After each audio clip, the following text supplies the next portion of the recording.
चीन के सैनिकों के बीच हुई झड़प के बाद भारतीय सेना पूरी तरह। अरुणाचल प्रदेश के तवांग में भारतीय और चीन के सैनिकों के बीच हुई झड़प के बाद भारतीय सेना पूरी तरह अलर्ट पर है। सेना वास्तविक नियंत्रण रेखा लैक समेत अरुणाचल प्रदेश के कई इलाकों में भारतीय वायुसेना कड़ी निगरानी कर रही है। क्षेत्र में होने वाली सभी गतिविधियों पर इंडियन एयरफोर्स की पूरी नजर है। किसी भी स्थिति से निपटने के लिए वायुसेना के लड़ाकू विमानों को तैयार किया जा रहा है। सूत्रों के अनुसार भारतीय एयरफोर्स और आर्मी एक साथ परिस्थिति पर कड़ी नजर बनाए हुए हैं। भारतीय वायुसेना ने क्षेत्र में निगरानी के लिए विमानों की उड़ानें बढ़ा दी हैं।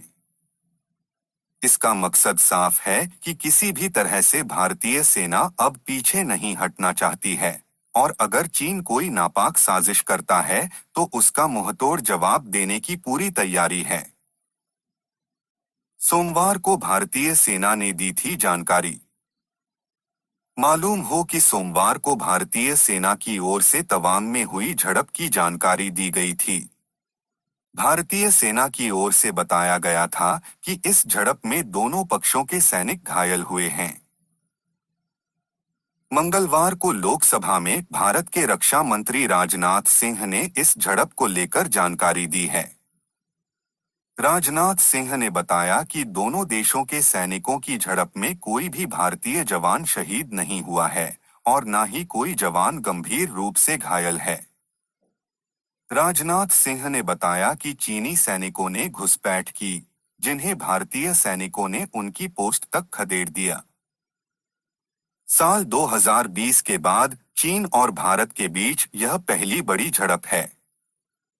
साल 2020 में पूर्वी लद्दाख के गलवान क्षेत्र में भारत और चीन के सैनिकों के बीच खूनी झड़प हो गई थी, जिसमें कई भारतीय जवान भी शहीद हुए थे। तवांग में झड़प को लेकर चीन का बयान।